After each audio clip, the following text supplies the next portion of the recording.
함께 나누실 말씀은 사도행전 11장 25절로 26절 두 절 말씀입니다. 같이 봉독합니다. 바나바가 사울을 찾으러 다소에 가서 만남에 안디옥에 데리고 와서 둘이 교회에 1년간 모여 있어 큰 무리를 가르쳤고 제자들이 안디옥에서 비로소 그리스도인이라 일컬음을 받게 되었더라. 아멘. 앉으시면서 옆에 분들하고 인사 나눕니다. 주님의 이름으로 당신을 사랑하고 축복합니다. 마음껏 축복하십시오. 주님의 이름으로 여러분들을 사랑하고 축복합니다. 하나님의 크신 은혜와 사랑이 이 추수감사주일 우리 가운데에 넘쳐나기를 간절히 바랍니다. 따라합니다. 말씀의 제목입니다. 비로소 그리스도인이 되었다. 다시 합니다. 비로소 그리스도인이 되었다. 오늘은 추수감사 주일이죠. 이 주의종들이 절기에 맞춰서 말씀을 전하는 것이 그렇게 쉽지가 않은 일 가운데의 하나입니다. 그것이 한 해 하고 말면 두 해 하고 그만두면 큰 부담이 없겠지만 5년, 6년, 10년 이렇게 하다 보면 똑같은 말을 반복하는 것 같은 그러한 생각이 들 때가 많이 있는데요. 그래서 굉장히 제한적일 때가 많습니다. 제가 이번 추수감사절을 또 떠올리면서 한 달간을 11월 한 달을 감사의 타이틀을 가지고 계속 새벽에도 또 주일에도 금요일에도 계속 말씀을 전했어요. 느끼신 분들이 계실는지 모르겠지만 눈빛이 그런가 하시는 눈빛들이 되게 많기도 한데 제가 그렇게 했습니다. 감사라는 주제를 가지고 포커스를 삼아서 계속 우리가 감사해야지 라고 말씀을 전하는데 보통 저는 한 달 정도 그 전에 주일의 본문의 말씀을 정하고 기도하고 준비하는데 오늘 추수감사절 예배를 준비하면서는 제가 본문을 한 3번 정도 바꾼 것 같아요. 사실 오늘 전하는 이 본문의 말씀이 제가 처음 함께 나누려고 했던 하나님 주셨던 그러한 본문은 아니었어요. 한번 바꾸고 또 지난 금요일날 이렇게 원고를 정리하는데 또 하나님께서 다른 마음을 주셔서 오늘 사도행전 11장을 묵상하게 하셨는데요. 그래서 오늘 말씀 사도행전 11장의 이 본문 말씀을 가지고 제가 단위에 섭니다. 사실 오늘 본문은 감사와 그렇게 크게 연관짓기는 쉽지 않는 그러한 본문입니다. 도무지 눈을 씻고 들여다보아도 감사의 거리들이 이 11장의 환경 속에서는 찾아보기 어려운 그러한 요소들. 그래서 이 본문을 읽고 또 읽고 또 읽고 묵상하는데 하나님이 주시는 그 마음이 안디옥 교회라는 그러한 단어와 그리스도인이라는 이 단어에 하나님께서 집중하게 하셨어요. 분명 하나님께서는 우리 그리스도인들이 가져야 할 모습, 그 모습이 그 안에 담겨 있기 때문에 오늘 말씀을 이 추수감사절 우리에게 함께 나누게 하신 줄로 믿습니다. 사실 우리가 그리스도인이라고 불려지는 일이 결코 쉬운 일이 아니다라는 사실을 우리는 늘 기억해야 합니다. 집사고 권사고 장로, 이것이 단지 어떠한 직함, 때로는 어떤 분들은 이것을 어떤 명예의 그러한 이 자리 정도로 생각을 하는데요. 여러분들 이것이 얼마나 무거운 이름인가 우리는 늘 기억해야 할 것입니다. 다행히 우리 교회는 우리 장로님들이 늘 겸손하시고 또 섬김에 아주 탁월하셔서 얼마나 감사한지 몰라요. 그런데 소위 어떤 교회들에는 직분을 달기 시작하면 무언가 큰 자리를 얻는 것처럼 착각하면서 이 순수한 믿음을 가지고 살아갔던 성도일 때와 집사일 때와 또 다르게 전혀 다른 모습으로 변해가는 그러한 안타까운 모습도 보여질 때가 많이 있는데요. 어찌 보면 그래서 오늘 본문이 비로소라는 단어를 그리스도인 앞에 사용하고 있는 것이 아닌가. 비로소 그리스도인이 되었다. 아무나 그리스도인이 되는 게 아니라 비로소 그리스도인이 되었다라고 오늘 사도행전 11장이 표현하고 있다. 먼저 우리가 성경을 보면서 안디옥 교회와 그리스도인에 대해서 우리가 먼저 생각해 보는 그러한 시간을 가지기 원하는데요. 오늘 본문은 그 안디옥 교회의 시작에 대해서 이야기하고 있습니다. 사도행전 11장 19절 이하에 보면 이렇게 이야기합니다. 그때에 스데반의 일로 일어난 환란으로 말미암아 흩어진 자들이 베니게와 구브로와 안디옥까지 이르러 유대인에게만 말씀을 전하는데 그 중에 구브로와 구레네 몇 사람이 안디옥에 이르러 헬라인에게도 말하여 주 예수를 전파하니 주의 손이 그들과 함께 하심에 수많은 사람들이 믿고 주께 돌아오더라. 예루살렘 교회가 이 사람들의 소문을 듣고 바나바를 안디옥까지 보내니. 이렇게 안디옥 교회의 역사를 그리고 있죠. 안디옥 교회에 어찌 보면 최초의 설립자는 바나바와 함께했던 그 몇 사람, 나중에 다소에 있던 바울이 함께하기 시작하면서 이제 교회로서의 그 본 모습을 갖추고 교회가 성장하기 시작하는데, 이 19절을 참조하면 그 교회의 설립 배경이 흩어짐을 배경으로 하고 있다라는 사실을 우리가 보게 되죠. 왜 흩어졌느냐? 스데반의 순교로 인해서 초대교회, 예루살렘에 있던 초대교회 성도들에게 박해가 가해지기 시작합니다. 그래서 그들이 고향을 뒤로하고 예수 믿는다라는 그 이유 때문에 고향을 뒤로하고 여기저기로 흩어져야만 했던 사람들, 성도들, 그 중에 일부가 이 안디옥으로 이주를 한 것이죠. 이들은 고향 땅 예루살렘을 떠났고 삶의 기반을 다 내버려 두고 떠나 나올 수밖에 없는 그러한 슬픈 현실, 또 언제 고향으로 다시 돌아갈 수 있을까라는 그러한 기약조차 그들에게는 존재하고 있지 않은 그러한 현실, 하나에서 열까지 다 어렵고 힘들어요. 먹고 사는 문제뿐만 아니라 아이들 교육, 또 살아가는 삶의 기반, 산 넘고 산이 되는 여러 가지 일들이 그들 가운데 펼쳐지는데, 왜 이들이 이러한 어려움을 감수하고 그러한 결단을 내렸느냐? 내가 예수 그리스도를 믿겠다라는 오직 한 가지 이유만이 그들이 그 고향을 두고 떠나는 이유가 되었고 조건이 되었다라는 사실입니다. 그렇기 때문에 인간적으로 생각하면 자신들을 비난하고 박해했던 그 유대인들을 쳐다보기도 싫었을 거예요. 예수 믿는 그러한 유대인들이 자신들을 박해하는 그 유대인들을 보기도 싫었을 텐데, 이들이 안디옥에서 놀라운 일을 행하는 것을 보게 됩니다. 그들이 유대인에게 먼저 접근해서 자신을 박해했던 그 유대인들에게 복음을 전하고 있는 장면이 오늘 사도행전 11장 19절입니다. 다시 한번 보겠습니다. 그때 스데반의 일로 일어난 환란으로 말미암아 흩어진 자들이 베니게와 구브로와 안디옥까지 이르러 유대인에게만 말씀을 전하는데, 이렇게 시작되고 있어요. 유대인에게 말씀을 전하는데, 안디옥에 살고 있었던 이 이방인들이 이 장면을 본 겁니다. 유대인이 아닌 일반 헬라인들이 지금 이 장면을 보면서 이 사람들이 자신의 동족에게 핍박을 받아서 지금 이 안디옥까지 흘러 왔는데, 나 같으면 상종도 안 할 그 사람들, 자신의 동족이지만 쳐다도 보지 않을 그 사람들에게 가서 이 사람들이 또 예수 그리스도의 복음을 전하고 있다. 그리고 그곳에서 신실한 믿음을 가지고 예수 그리스도를 믿고 있다. 고난과 아픔과 삶의 기반이 다 무너진 현장 가운데에서 그리스도를 믿으며 기뻐하고 감사하고 또 그리스도의 복음을 전하는 삶을 살아가고 있다. 자신은 먹지 못해도 자신의 주머니를 털어서 어려움 가운데 있는 이들에게 나누어 주고, 또한 사랑을 행하는 그 모습을 보면서 감사함으로 나가는 그 핍박받는 유대인 그리스도인들을 보면서, 예수님을 믿는 사람들을 보면서 이 안디옥 사람들이 예수 믿는 사람들에 대해서 정의를 내리고 있는 것입니다.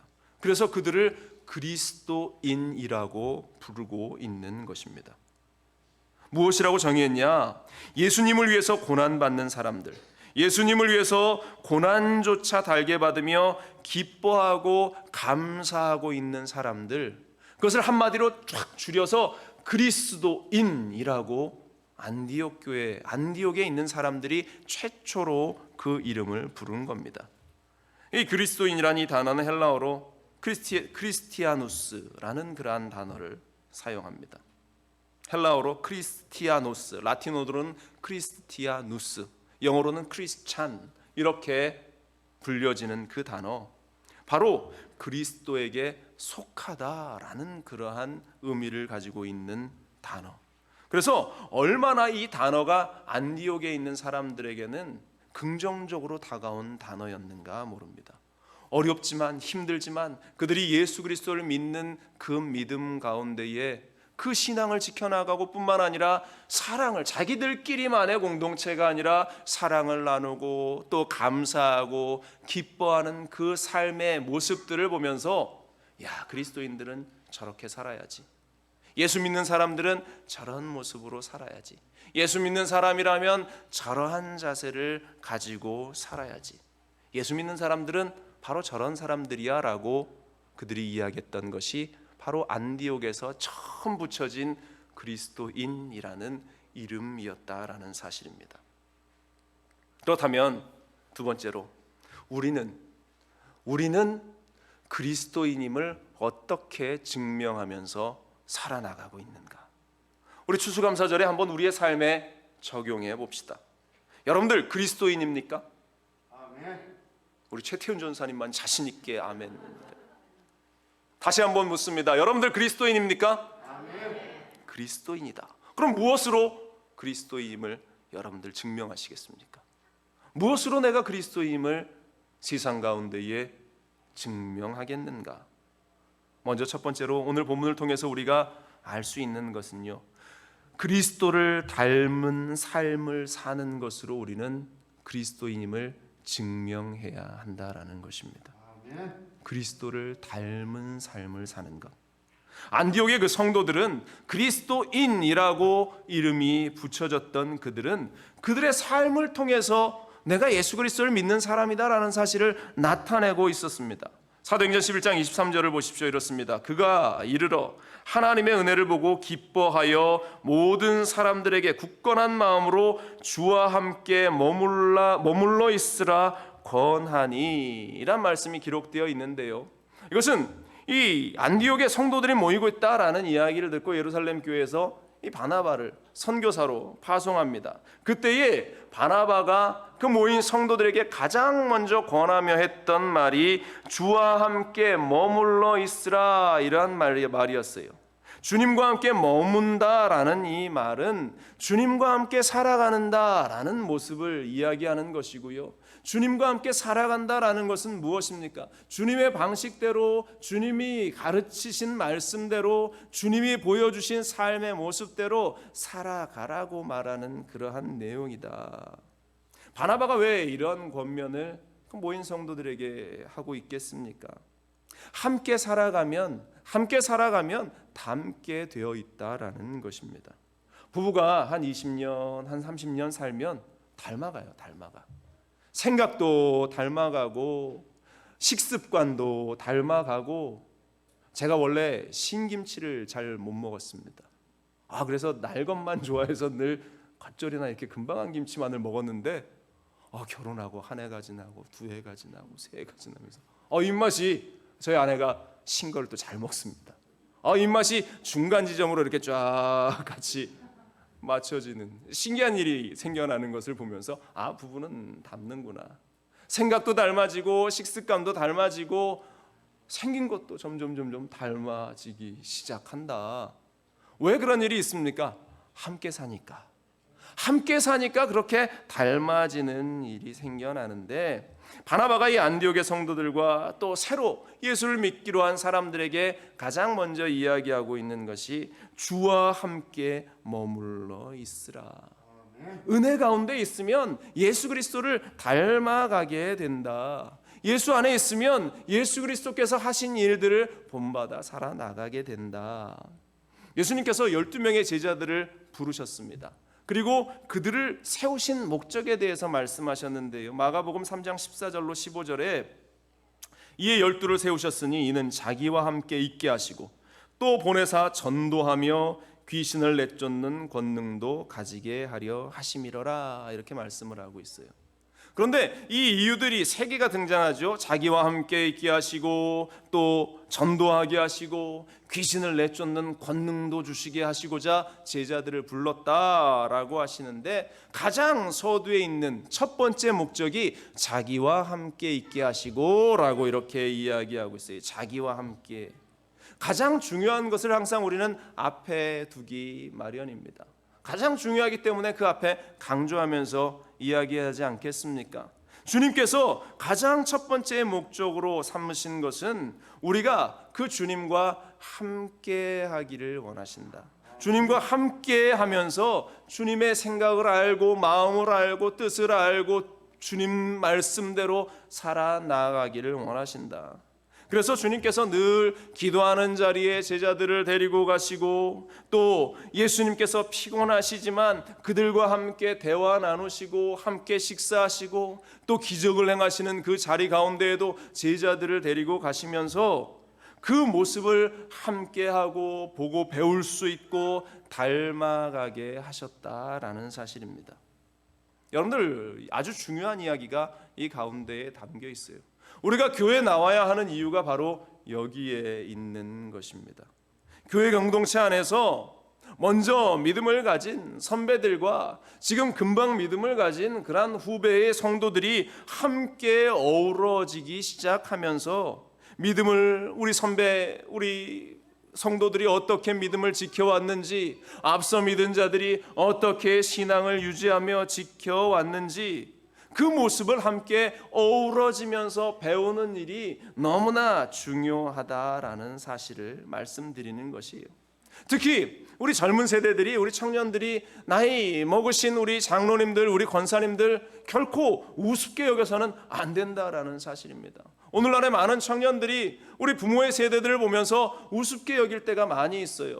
뭐 할 수 있느냐, 뭐 가진 게 있느냐라는 식으로 비아냥거리면서 이야기하는 지체들도 간혹 제가 본 적이 있는데, 이분들은 자신의 신앙을 위해서, 안디옥의 성도들이 자신의 삶의 자리를 떠나서 안디옥까지 가면서 믿음을 지켰던 것처럼 교회를 지켜나가기 위해서 온 힘을 다하고 열정을 다하고 자신의 삶과 시간과 노력과 또한 자신이 할 수 있는 모든 것을 다 투자하면서 이 교회를 지켜냈던 사람들인데, 그들의 수고와 그들의 열정과 그들의 헌신들을 결코 가벼운 것으로 여기면 안 된다라는 사실이죠.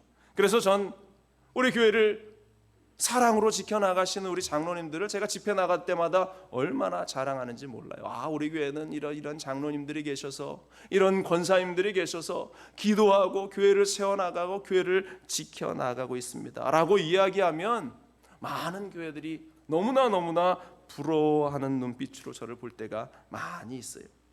그렇게 믿음의 선배들과 후배들이, 또한 우리 장로님들과 우리 청년들이 함께 그 교회 공동체 안에서 뒹굴지 않으면 더 이상 믿음의 진보가 이루어져 나아갈 수 없다.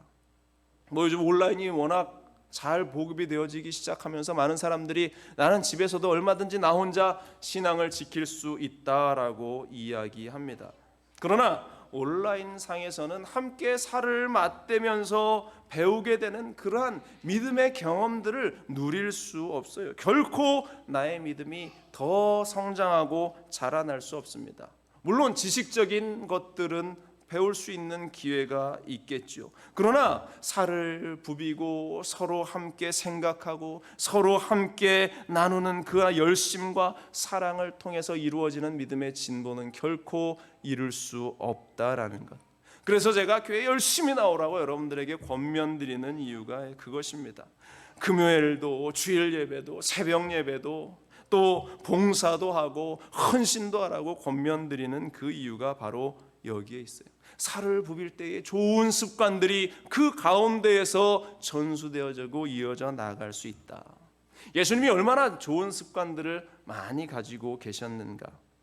누가복음 4장 16절에 보면 이렇습니다. 예수께서 그 자라나신 곳 나사렛에 이르사 안식일에 늘 하시던 대로 회당에 들어가 성경을 읽으려고 서심해.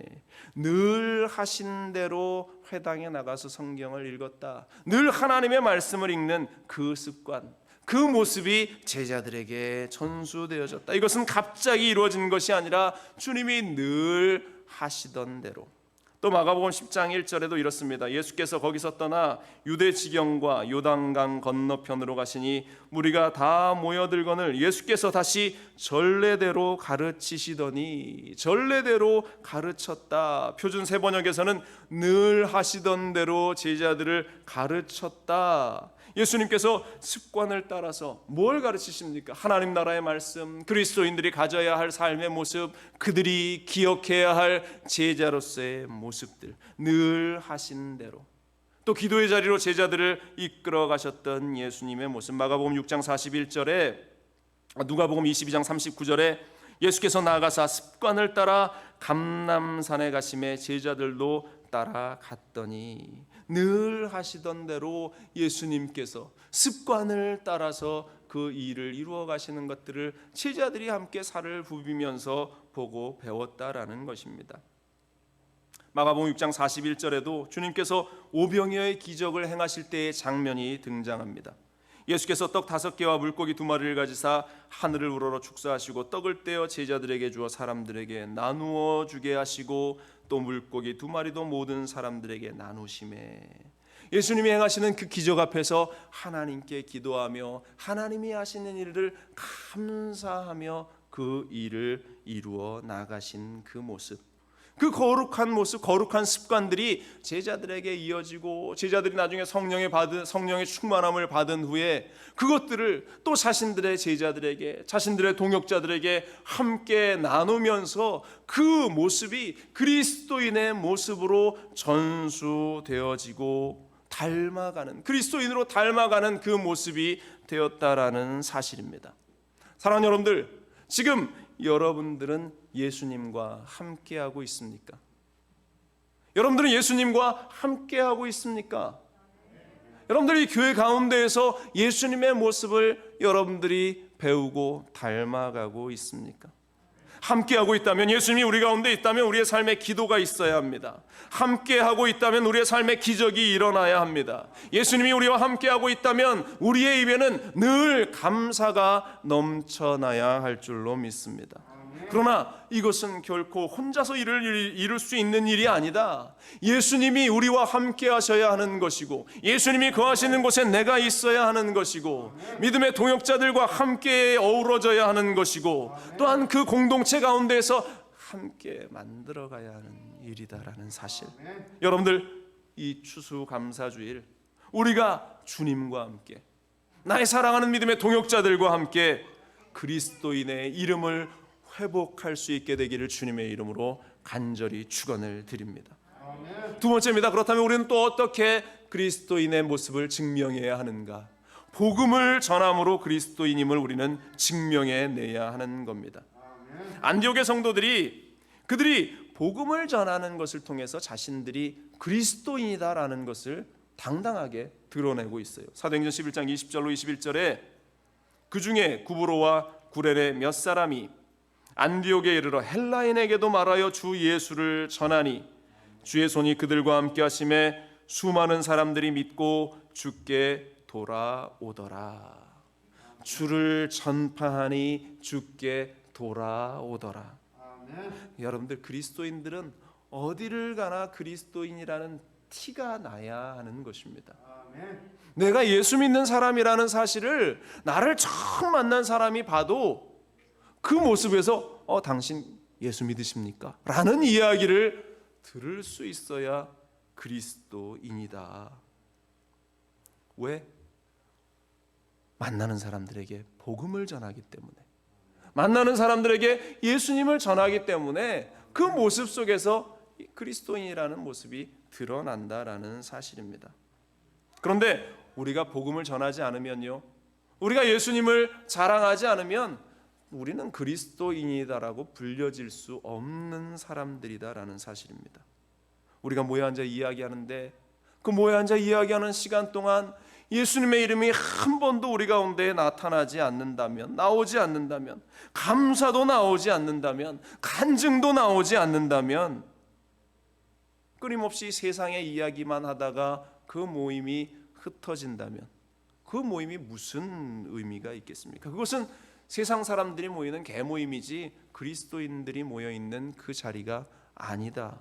만약 어떠한 무리 가운데 그리스도인이 한 사람이라도 있다면, 여러분들이 그 자리 가운데에 있다면 여러분들은 그 자리에서 그리스도의 복음을 전할 수 있는 자가 되어야 할 줄로 믿습니다. 자연스럽게 내가 받은 은혜를 함께 나누고, 나에게 하나님께서 주신 사랑을 나누고, 나에게 하나님이 허락하신 놀라운 역사들을 간증하며 고백하는 것, 바로 그러한 자들이 그리스도인이고 그러한 자들이 모여있는 곳이 교회라는 사실을 우리는 잊지 말아야 할 줄로 믿습니다. 교회 안에서 하나님이 역사하셨던 은혜들을 우리가 나누고, 나의 삶에 역사하셨던 그 하나님의 이야기들을 우리가 함께 주일날 모여서 나누고 고백하는 이 자리, 기뻐하며 감사하는 이 자리가 교회지, 교회에 모여 앉았는데도 세상의 이야기를 하고, 교회에 모여 앉아 있는데도 우리가 세상의 그러한 이야기들로 즐비하다가 돌아가 버린다면 우리가 교회에 나와 앉아 있을 이유가 어디에 있는가? 여러분들, 내가 무엇을 하고 있는지라는 것을 스스로 들여다보면요, 내 정체를 알게 됩니다. 내가 무엇을 중요하게 여기는 사람인가라는 것을 알게 돼요. 그것을 우리는 우선순위다라고 이야기하지 않습니까? 청교도들이 신앙의 자유를 찾아서 이 미국까지 배를 타고, 이 프리머스호라는 조그만 배 하나 타고 그들이 이 대서양을 건너서 이 미국 땅까지 왔습니다. 풍랑을 만나서 죽기도 하고 질병에 걸려서 고생을 하기도 했습니다. 그들이 도착한 이 낯선 땅에서 이제 인디언들의 도움을 받아서 조금 농사를 지었어요. 얼마를 거두었습니다. 그들이 그 얼마를 거두고 그것을 가지고 하나님께 감사의 예배를 드리면서 그들이 제일 먼저 했던 일이 무엇이었느냐? 예배당을 짓는 일이었습니다. 하나님의 성전을 짓는 일이었어요. 예배당을 첫 해에 지었고, 신앙이 중요했기 때문에, 그리고 둘째가 되었을 때 그들이 거두어 들인 것들을 가지고 그 다음에 했던 것들이 학교를 지었습니다. 우리의 아이들이, 우리의 자녀들이 교육받아 제대로 된 하나님을 믿게 하기 위해서. 그리고 또 한 해 지나 그들이 열심히 또 농사하고 또 수고해서 조금 거둬들인 것을 가지고 비로소 그들이 자신이 살아가는 그러한 집을 지었다. 그들의 삶의 가장 우선은 하나님이었어요. 하나님께 예배하는 일들이 가장 우선이었기 때문에 우리는 그들을 그리스도인들이다라고 불렀고, 이것이 오늘날 지금 우리가 감사하며 예배드리는 이 추수감사절의 유래가 되었다라는 사실. 여러분들, 추수감사절이 멀리서 가족들이 오래간만에 만나서 형제자매 친척 우리 자녀들이 모여서 함께 맛있는 거 먹고 야 신난다 하고 헤어지는 그러한 날이 아니라, 그날에는 나에게 주신 하나님의 은혜를 우리의 가족들이 함께 나누고 감사하고 함께 기도하는 날이다라는 사실을 여러분들 잊지 마시기 바랍니다. 그래서 먼저 가족들이 모이면 제일 먼저 하나님께 예배드려야 하는 거예요. 여러분들 가정의 인도하에서 함께 예배드리고 기도한 후에 여러분들 가족 모임을 시작하십시오. 혹시 그 가운데 믿지 않는 가족들이 있다면 그들에게 예수 그리스도를 소개하고 그리스도의 복음을 전하고 함께 은혜의 자리로 설 수 있도록 권면해 나가는 것, 그것이 추수감사절이 가지고 있는 진정한 의미다라는 사실.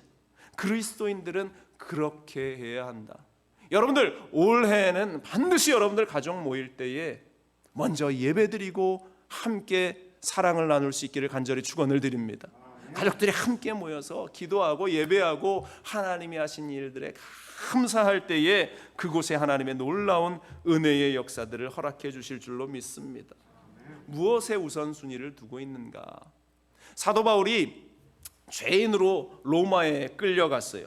사도행전 26장에 보면 그가 아그리빠 왕 앞에서 재판받는 장면이 등장을 하는데, 우리가 보통 재판받는 그 현장 가운데에서 자신을 변호하는 일이 우선되어야 하지 않습니까? 그런데 바울이 했던 것은 자신의 변호가 아니라 예수님을 간증하고 예수님이 하셨던 일을 고백하고 있습니다. 사도행전 26장 21절로 23절에 유대인들이 성전에서 나를 잡아 죽이고자 하였으나 하나님의 도우심을 받아 내가 오늘까지 서서 높고 낮은 사람 앞에서 증언하는 것은 선지자들과 모세가 반드시 되리라고 말한 것밖에 없으니 곧 그리스도가 고난을 받으실 것과 죽은 자 가운데서 먼저 다시 살아나사 이스라엘과 이방인들에게 빛을 전하시리라 함이니이다. 자신의 이야기라는 것이 아니라 예수님의 이야기를 하고 있는 모습. 왜 그랬을까요? 그의 삶에 예수님이 가장 우선이었기 때문에 그는 그렇게 증거하고 고백하고 있는 것입니다. 어느 한 집사님의 이야기를 제가 예전에 한국에 있을 때 들었는데, 이분이 간증하시는데, 이분이 직장에 출근하면 늘 먼저 기도로 시작합니다. 남들이 오기 전에 제일 먼저 출근해서 기도해요. 그리고 남들이 다 직장 동료들이 퇴근한 후에 또 기도하고 퇴근을 했습니다. 그런데 이분이 예수 믿는다는 것에 대해서 그분의 바로 직속 상관인 과장님이 너무 그것을 싫어했대요.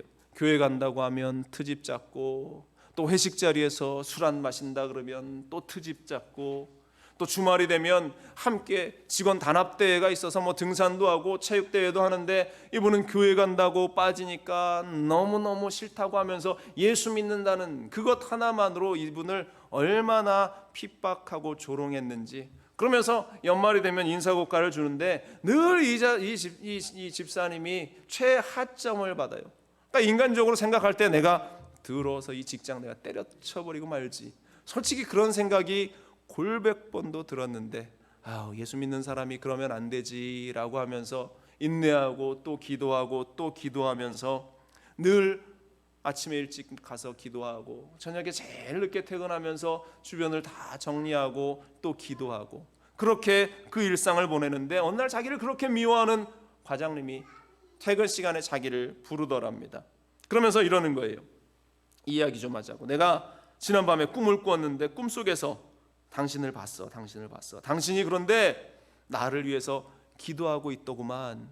정말 나를 위해서 기도하나? 묻더래요. 그래서 이 집사님이 그럼요, 제가 과장님 위해서 매일매일 기도하고 있습니다. 그러니까 이분이 입을 열어서 이야기합니다. 요즘 내 자녀한테 어려운 일이 생겼어.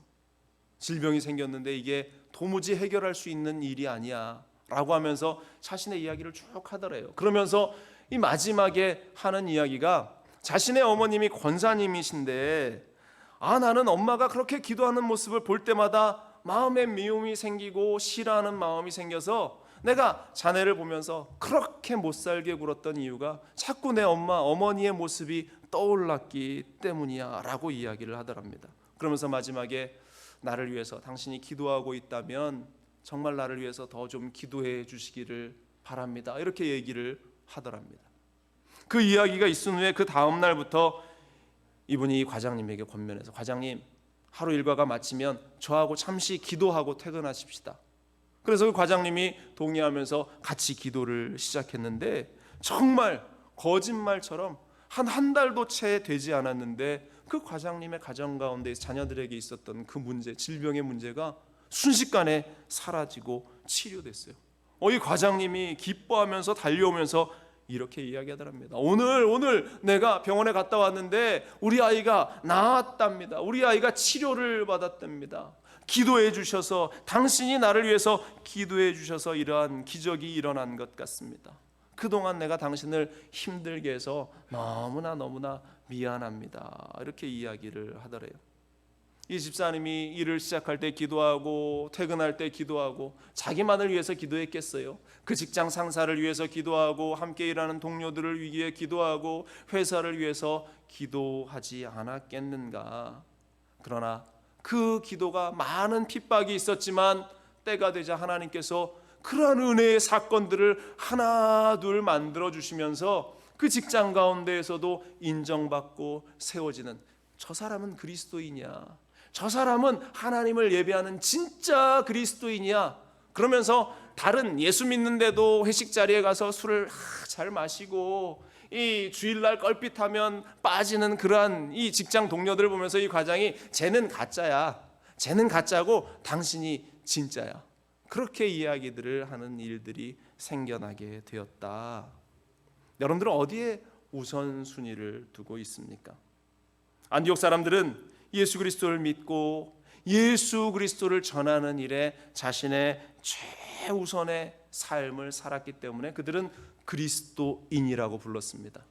서두에 말씀드린 대로 그들의 삶이 결코 편안함이나 안락함 때문에 예수를 믿었던 것 아닙니다. 문제가 해결되었기 때문에 그 이유로 예수 믿었던 것 아닙니다. 환난이나 핍박 때문에 예수를 믿는다는 그것으로 핍박당하는 현장 가운데에 있었지만 그들은 예수가 삶의 최우선이었고 그 예수를 바라보면서 기뻐하고 감사하고 또 나아가 복음을 전하고 하나님의 나라를 세워나가는 일을 감당했다. 이 추수감사절에 우리가 기억해야 할 것이 무엇인가? 정말로 내가 살아가는 이 삶의 현장 가운데서 어찌하였건 내가 감사하고 있는가? 내가 예수 그리스도로 말미암아 기뻐하고 있는가? 내가 그리스도인으로서 원망하고 불평하는 인생이 아니라 감사하고 또 감사하고 또 감사하면서 세상 사람들이 나를 볼 때 그리스도인이구나, 그리스도인은 저렇게 사는구나 라고 인정받고 있는가? 여러분들 하나님에게 인정받고 뿐만 아니라 세상에서도 그리스도인이구나라고 인정받을 수 있는 우리 순복음중학교의 성도들이 되시기를 주님의 이름으로 간절히 축원을 드립니다. 그러한 자들의 입에서는 감사가 나옵니다. 기쁨이 나옵니다. 다른 이들을 축복하는 축복의 말이 나옵니다. 자신의 손길로 다른 사람들을 섬기고자 하는 사랑이 넘쳐납니다. 제가 인터넷에 설교를 준비하다가 어느 목사님이 이런 감사의 기도를 올려놓은 것을 보면서 은혜가 되어서 함께 읽어드리려고 합니다. 이런 내용이었어요. 당신이 많은 세금을 내야 한다면 감사하십시오. 당신에게 안정된 직장과 사업장이 있다는 말이기 때문입니다. 당신의 몸무게가 늘어서 옷이 맞지 않는다면 감사하십시오. 당신은 먹을 것이 넉넉한 인생을 살아오신 겁니다. 세탁할 옷이 집안 한 구석에 가득 쌓여 있거든 감사하십시오. 당신에게는 적어도 갈아입을 옷에 여유가 있다는 뜻이기 때문입니다. 당신의 집에 대청소가 필요하고 또 문고리를 갈아야 하고 창문을 갈아야 한다면 감사하십시오. 당신의 몸을 위탁할 집이 있다는 뜻이기 때문입니다. 멀리라도 주차할 공간을 찾았다면 감사하십시오. 당신에게 잠시라도 걸어갈 운동의 기회가 주어졌기 때문입니다. 당신에게 불평할 대통령이 있다면 감사하십시오. 당신은 언론의 자유가 보장된 나라에 살고 있는 것입니다. 교회 뒷자리에 앉아있는 교우, 성도의 찬송 음정이 엉망으로 들려오고 있다면 감사하십시오. 당신의 청각은 정상이기 때문입니다. 아침에 울리는 자명종 소리가 고통스럽게 들리거든 감사하십시오. 당신에게 일어나 해야 할 하루가 기다리고 있기 때문입니다. 하루의 가정으로 온몸이 나른하고 피곤하거든 감사하십시오. 당신은 오늘 하루를 생산적으로 사신 것입니다. 공감이 되시죠? 우리는 얼마나 감사할 것들을 잊어버리고 감사하지 못할 그 내용들에만 집중하고 있는가? 여러분들, 이 추수감사의 계절, 우리의 이름을 다시 찾으십시다. 그리스도인. 그리스도인이라는 우리의 이름을 다시 찾으십시다. 그것을 위해서 예수 그리스도 안에 우리는 거해야 하고, 그것을 위해서 우리는 나아가 복음을 전해야 하고, 그 복음을 전하는 현장 속에 기쁨으로, 감사함으로, 그리스도의 사랑으로 우리가 그리스도인임을 회복할 수 있는 이 추수감사의 귀한 날이 되기를 주님의 이름으로 간절히 축원을 드립니다. 기도하겠습니다. 하나님, 우리에게 주신 그리스도인이라는 이름을 우리가 다시 회복하기를 원합니다. 우리가 예수 그리스도를 믿는 자로서의 이름을 잃어버리고 살아왔던 적이 얼마나 많은가. 하나님, 이제 그 이름을 회복하면서 우리가 믿음의 자리에서, 은혜의 자리에서 또 우리의 살과 피부를 맞부딪히면서 함께 신앙생활하는 이 교회 공동체 안에서의 믿음을 세워나가고 자라나가게 되기를 바랍니다. 하나님이여, 함께하여 주시고 성령의 놀라운 역사가 우리 가운데 있을 때 이 일이 가능하오니 우리의 삶의 인생의 자리 속에 기쁨과 오직 주 예수 그리스도로 향한 감사만이 넘치게 하여 주옵소서. 모든 영광 주님께 올려드리며 이 모든 말씀으로 주 예수 그리스도의 이름으로 간절히 기도합니다. 아멘.